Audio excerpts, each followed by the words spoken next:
Permítanme que les cuente una historia que, créanme, solo el tiempo y la paciencia pueden escribir. Una historia sobre el verdadero valor de las cosas y cómo a veces la riqueza más grande se esconde justo debajo de las narices de quienes solo miran lo superficial. Si usted, como yo, ha aprendido que la vida da muchas vueltas, le pido que se acomode y escuche con atención, porque lo que estoy a punto de revelarle le enseñará más sobre la humildad y la dignidad que cualquier discurso. Mi nombre es Ricardo, y a mis 72 años he visto llover, granizar y salir el sol sobre este mundo que, a pesar de sus prisas, aún tiene espacio para las grandes sorpresas. Durante los últimos 15 años, mi vida ha sido de una sencillez casi monástica. Vivo en la misma casa que construí con mis propias manos hace medio siglo, en un barrio tranquilo donde los vecinos todavía se saludan con un café en la mano. Mi rutina es simple: despertar antes del amanecer, tomar un café solo, leer el periódico y pasar el día entre mi pequeño jardín y los recuerdos que llenan cada rincón de mi hogar.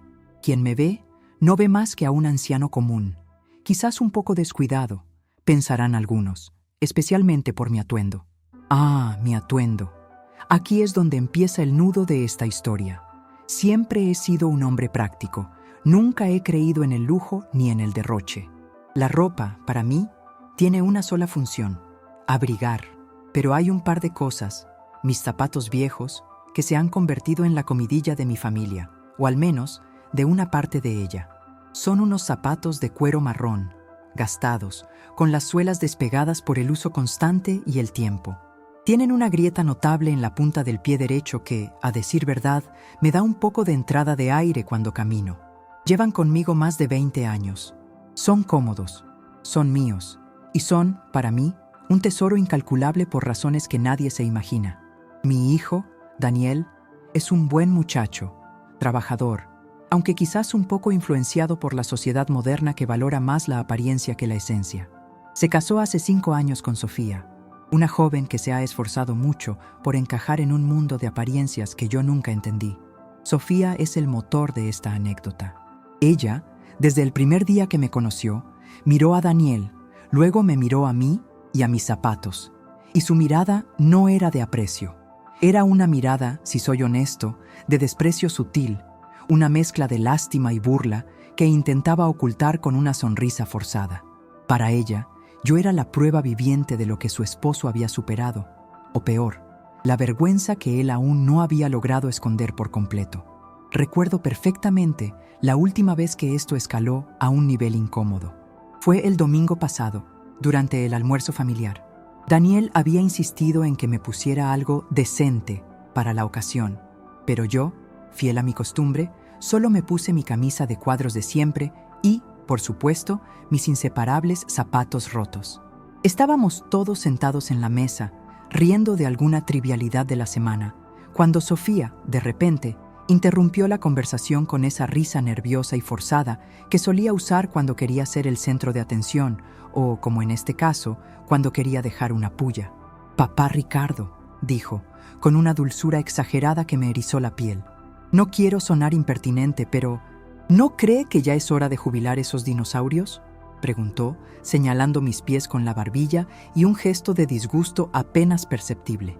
Ella no se refirió a ellos como zapatos, sino como dinosaurios. Daniel intentó intervenir con un rápido «Sofía, por favor», pero ella ya había tomado impulso. «Mire, Daniel y yo queremos regalarle unos nuevos, de esos que tienen buen soporte para la espalda y que no lo hagan ver, bueno, no tan descuidado. Es que esa grieta, de verdad, parece que fuera a tropezarse en cualquier momento. Incluso podría meter el dedo por ahí». Y soltó una carcajada que resonó en el comedor, una risa que buscaba cómplices, no entendimiento. Sentí las miradas de los demás, algunos incómodos, otros divertidos por la audacia de Sofía, pero yo simplemente la miré a ella. Y justo en ese momento, cuando mi nuera se burlaba de la grieta en mis zapatos, sin poder contener su desprecio por mi apariencia de hombre humilde y sencillo, ella no tenía la menor idea, ni la más remota, del secreto que se escondía en la suela despegada del zapato derecho. No sabía que esa aparente suciedad, Esa prueba de mi supuesta pobreza era en realidad el disfraz de una riqueza que ella jamás podría haber imaginado. Una riqueza que no estaba allí por capricho, sino por una razón mucho más profunda y dramática, ligada a un juramento y a un pasado que yo había enterrado bajo capas de sencillez. La grieta, la suela rota, el desprecio de Sofía, todo eso era, para mí, un escudo que protegía la verdadera historia de por qué esos viejos zapatos eran, para mí, el banco más seguro del mundo. Una historia que empezó hace muchos años, con un gran riesgo, una promesa silenciosa y un destino que, irónicamente, se jugaba justo en esa grieta. La historia de $1 millón. Y ese es el punto exacto donde la verdadera lección comienza, donde la apariencia choca brutalmente con la realidad y donde la avaricia de Sofía estaba a punto de toparse de frente con una verdad que la dejaría sin aliento. Pero, para entender por qué hice lo que hice y por qué ese $1 millón estaba escondido en el lugar más inverosímil, necesitamos viajar un poco al pasado. Necesitamos entender la traición, el miedo y la necesidad que me obligaron a tomar una decisión que cambiaría mi vida para siempre y que convertiría a mis humildes zapatos en el cofre más valioso del planeta. ¿Están listos para saber la verdad detrás de la grieta y el $1 millón? La revelación de cómo ese dinero llegó a mis manos y el peligro inminente que me obligó a vivir como un hombre pobre viene a continuación. Para comprender el porqué de mi millón escondido en unos zapatos que a Sofía le parecían dignos de la basura, debemos retroceder unos 30 años, a una época donde yo era un hombre en la cúspide de mi carrera como constructor y quizás un poco ingenuo con respecto a la naturaleza humana. No hablo de una fortuna ganada en la lotería ni de una herencia misteriosa. No, esto fue mucho más complejo, mucho más oscuro y me costó casi todo lo que tenía, incluida mi tranquilidad. Yo había levantado una empresa constructora exitosa. Trabajábamos en grandes proyectos de infraestructura. Era la época dorada, donde las oportunidades llovían. Mi socio, Ernesto, era mi amigo de la infancia, casi un hermano. Confiaba en él ciegamente. Le había dado la mitad de mi vida y la mitad de mi capital, y él, al parecer, me había dado la mitad de la suya. Juntos éramos una máquina imparable. Pero el dinero, mis amigos, tiene la peculiaridad de revelar las grietas en el carácter que ni la amistad de toda una vida puede sellar. A finales de los años 90, ganamos el contrato de nuestra vida, la construcción de un gran complejo habitacional para una entidad gubernamental. El proyecto era gigantesco y las ganancias prometían asegurarnos el retiro con creces. Para manejar la liquidez y las compras de material, Ernesto se encargaba de las finanzas y de la negociación con los proveedores. Yo estaba en el campo, con mi casco puesto, asegurándome de que cada ladrillo estuviera en su lugar.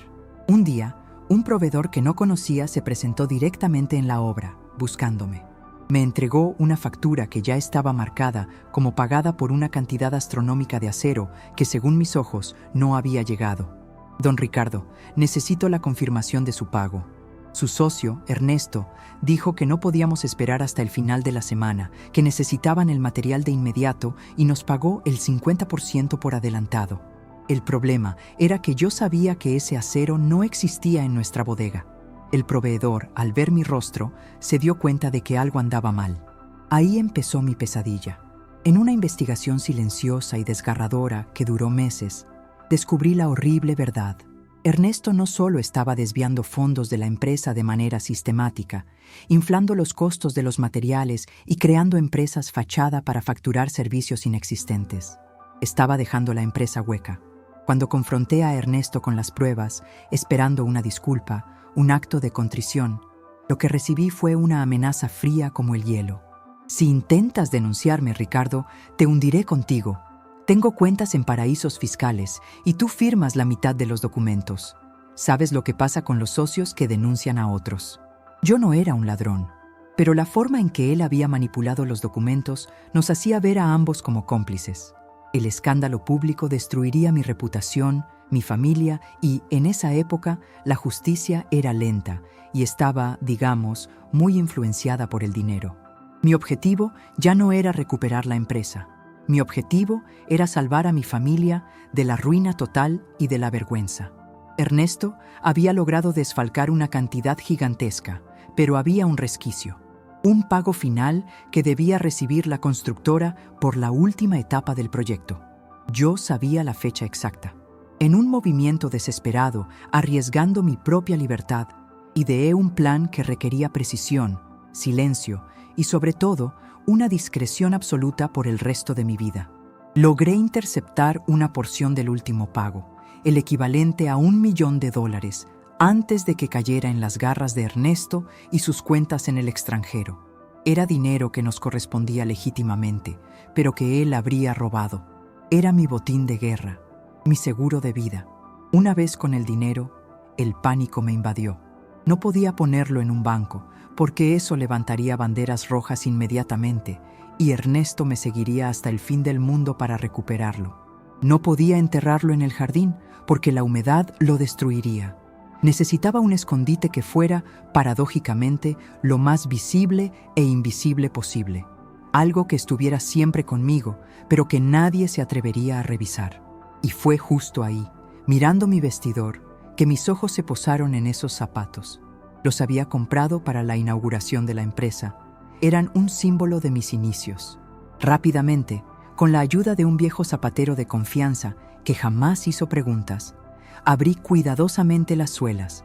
Creé un compartimento estanco en el interior para proteger los fajos de billetes y volví a pegar el cuero, dejando esa grieta intencional. Una grieta que no solo permitía un acceso discreto en caso de emergencia, sino que servía como un elemento disuasorio visual. ¿Quién buscaría $1.000.000 en unos zapatos tan destartalados? Nadie, excepto alguien tan superficial como Sofía, que solo veía pobreza.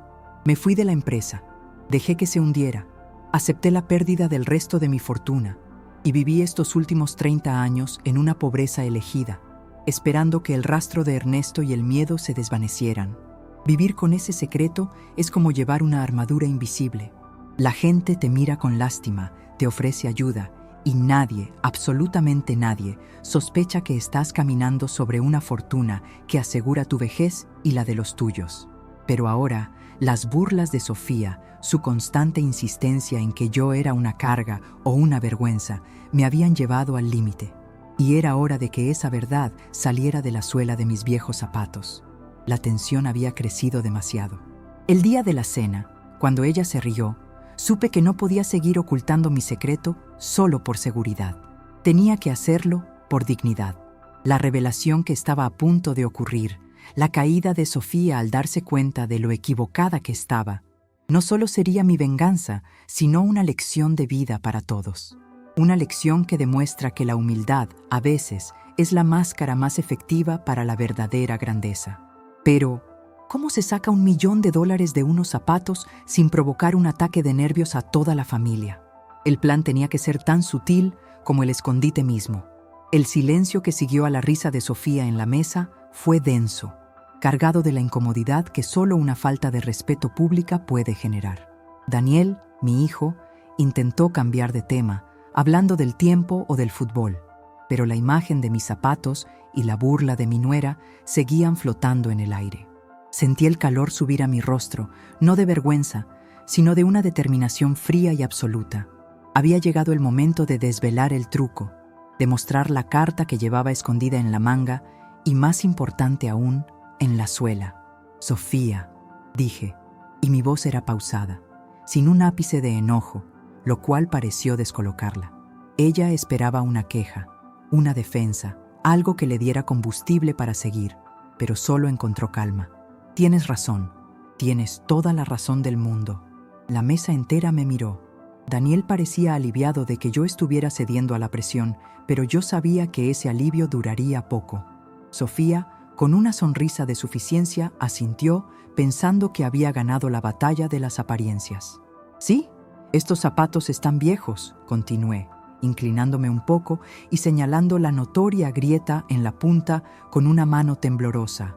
Un temblor que, por cierto, era más escénico que real. Me han acompañado durante más de 20 años. Han caminado por obras, por lodo, han resistido lluvias y sequías. Pero hay una cosa que no entiendes sobre ellos, mi querida Sofía. No son viejos por descuido, sino por necesidad. Ella se cruzó de brazos, con esa expresión de «Aquí viene el discurso del pobre sabio», que tanto me irritaba. «Necesidad de tirarlos a la basura, abuelo», murmuró en voz baja, pero lo suficientemente alto para que todos lo escucharan. «No, hija, necesidad de resguardar lo que es verdaderamente valioso», repliqué sin alterar mi tono. «Verás, hay personas en este mundo que invierten en oro, en acciones, en propiedades lujosas, y luego estamos los que aprendimos a esconder nuestra riqueza donde nadie, y digo nadie, la buscaría, especialmente aquellos que solo miran la superficie». Me levanté de la mesa. Daniel me preguntó si me sentía bien, preocupado por mi repentino cambio de actitud. «Perfectamente bien, hijo. Simplemente voy a darles una demostración del verdadero valor de la discreción». Caminé lentamente hacia la sala de estar, donde un pequeño sillón individual era mi lugar de lectura habitual. Me quité mis zapatos viejos. El olor a cuero gastado llenó momentáneamente el aire y pude ver cómo Sofía se tapaba la nariz sutilmente. Dejé los zapatos sobre una mesita auxiliar de madera que estaba en el centro de la sala. Todos me habían seguido, curiosos, expectantes. Cuando la vida me puso contra la espada y la pared, hace ya muchos años, aprendí que el mejor escondite no es un banco suizo, sino el objeto que más representa el desinterés ajeno, el objeto que inspira menos respeto. Para ti, Sofía, estos son un símbolo de mi miseria. Para mí, son mi salvación. Me agaché y todos contuvieron el aliento. Con mis dedos busqué la grieta en la punta del zapato derecho. No era solo un agujero, era la puerta de entrada a un compartimento secreto que yo mismo había diseñado. Tiré suavemente del borde de la suela despegada, revelando el compartimento interior. Sofía soltó un jadeo audible. Daniel se inclinó. En ese momento no saqué los fajos. Simplemente mostré la oquedad y dije, con la voz firme de un hombre que ha aguantado demasiado: «Aquí, durante años, he guardado mi mayor tesoro. No es sentimental, Sofía. Es puramente material».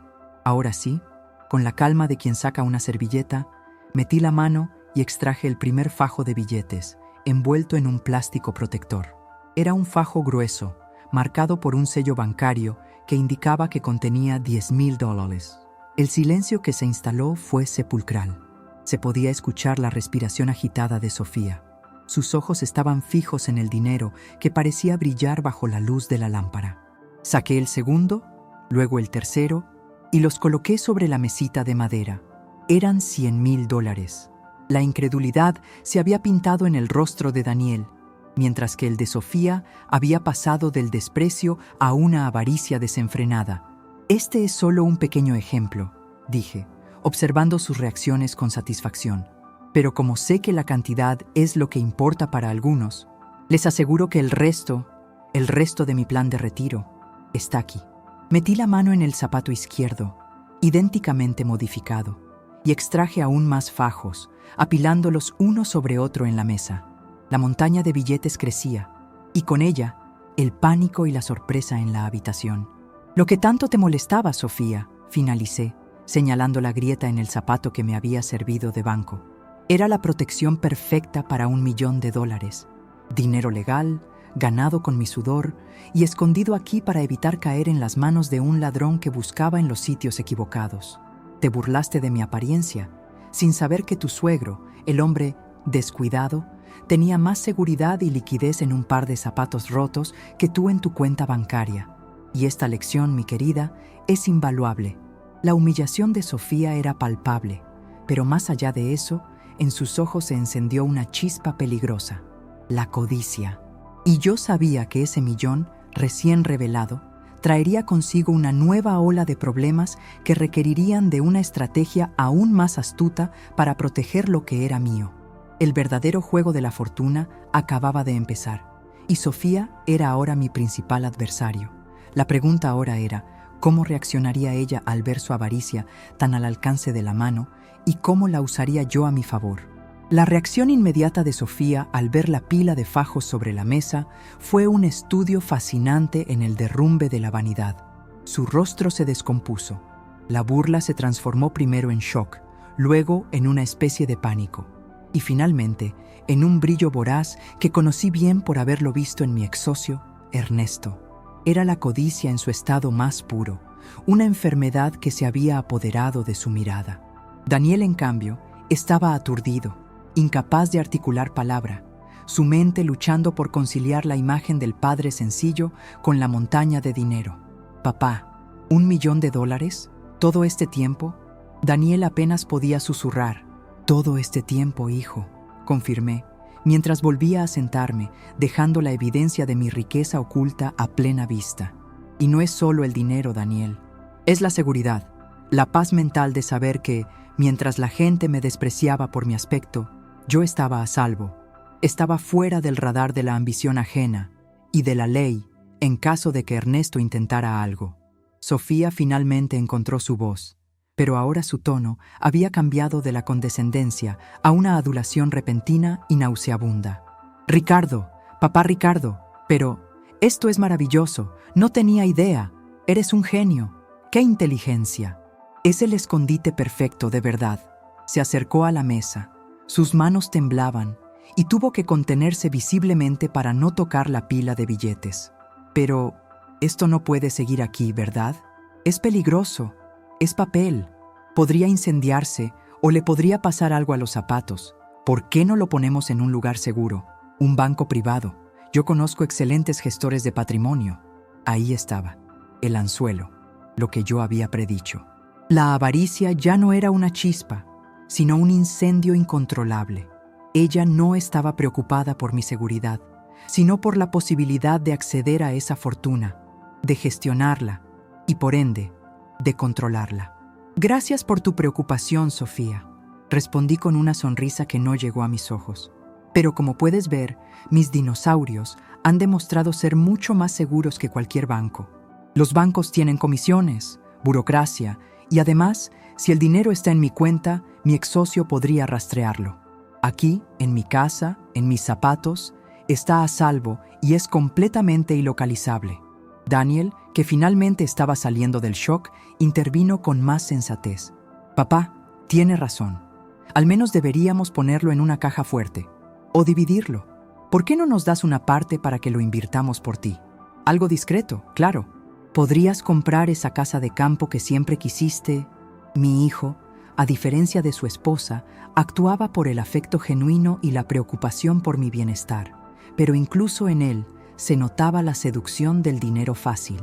Ese millón no solo había revelado la ambición de Sofía, sino que había puesto a prueba la integridad de mi propio hijo, y yo no podía ceder. «Escúchenme bien, los dos. Este dinero es mío, es mi seguro, mi dignidad y mi arma secreta», dije, mi tono volviéndose más autoritario. «Por ahora, vuelve a su lugar, que es el más seguro». Comencé a guardar los fajos de nuevo, con la lentitud deliberada de quien maneja oro líquido. Cada billete que volvía al compartimento hacía que los ojos de Sofía se abrieran más, como si estuviera perdiendo una parte de sí misma.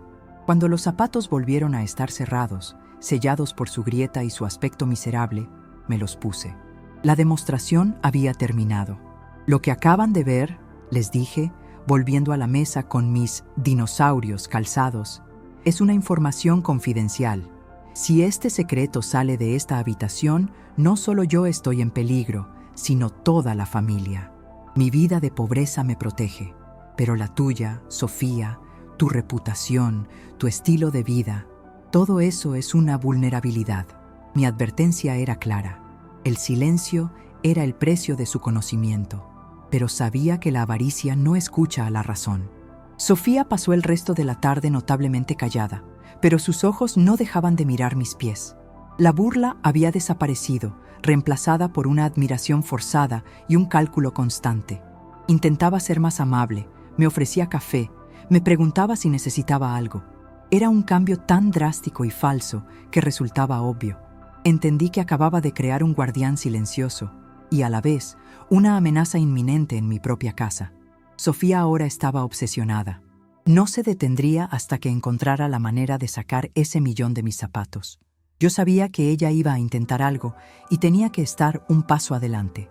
Ya no se trataba de probar un punto, Se trataba de proteger mi tesoro de una ambición familiar que podía volverse muy peligrosa.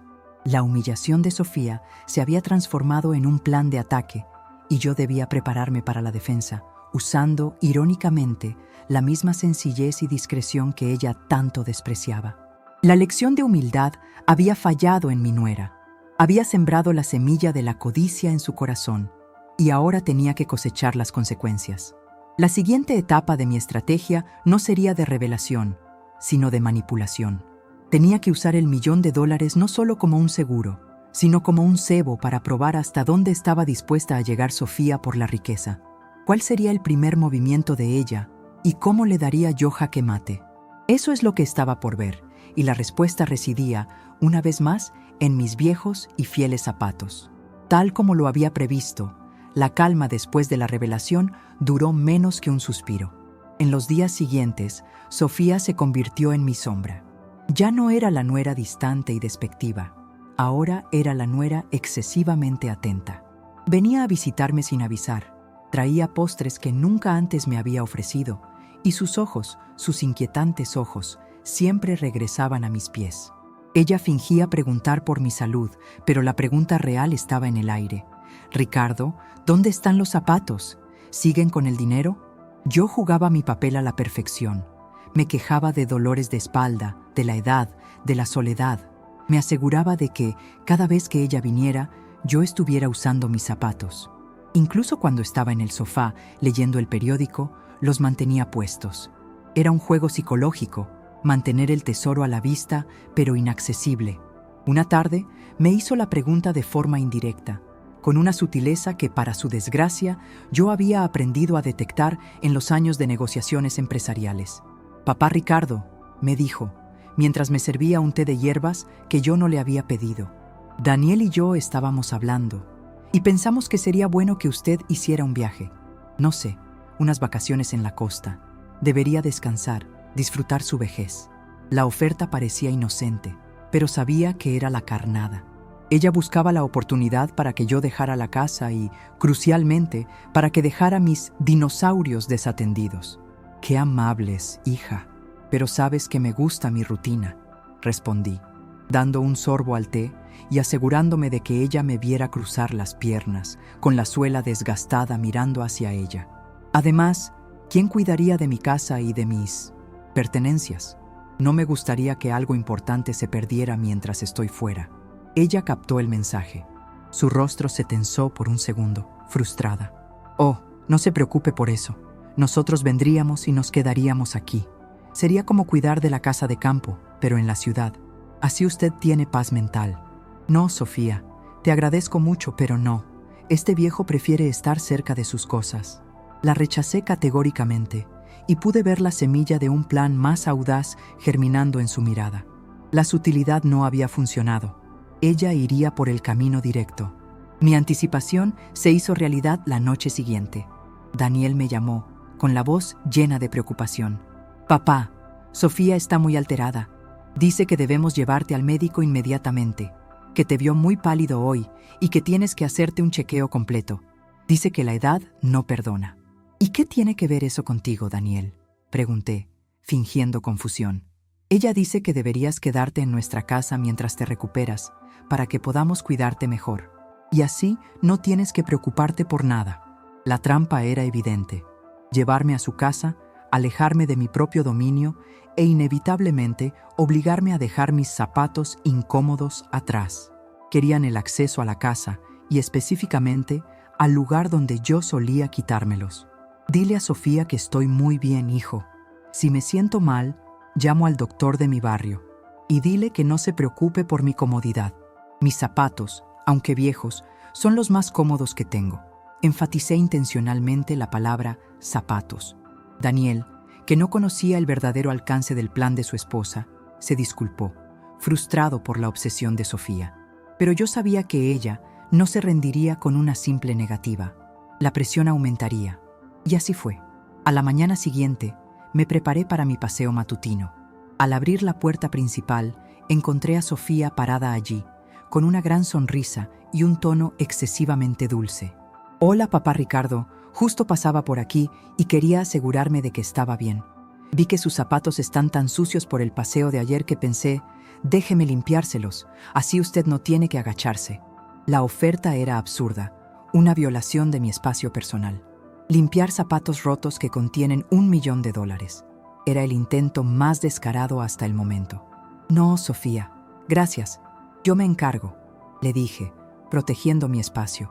Pero Ricardo, insisto, es lo menos que puedo hacer por el hombre que tiene un corazón tan grande y que es tan previsor.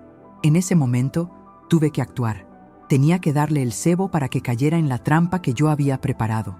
Me hice el distraído, y mientras caminaba hacia el jardín trasero, me quité lentamente el zapato derecho, el que tenía la grieta más visible, y fingí que me dolía el pie. Lo dejé a propósito justo en la entrada de la sala, cerca de una ventana. ¡Ay, mi pie! Sofía, ¿serías tan amable de traerme mis sandalias de la habitación? Están justo al lado de la cama. Mientras, descansaré este pie. Era la distracción perfecta. Sabía que ella no iría directamente a las sandalias. Su camino a mi habitación, aunque corto, le daría los segundos de privacidad que necesitaba para atacar el zapato. Ella corrió, fingiendo preocupación. Yo me quedé, observándola por el rabillo del ojo. Apenas cruzó la puerta de mi cuarto, regresó en silencio, no con las sandalias, sino gateando hacia el zapato en el suelo. Vi cómo sus dedos nerviosos buscaban frenéticamente la grieta. Ella tiró, y el compartimento se abrió fácilmente. Su rostro se iluminó con una victoria prematura. Metió la mano, la sacó con algo en la mano y lo miró fijamente. Pero no era dinero. Era un papel cuidadosamente doblado, envuelto en plástico, del mismo tamaño que un fajo de billetes. Leyó el papel, y su rostro pasó de la euforia a la más profunda decepción.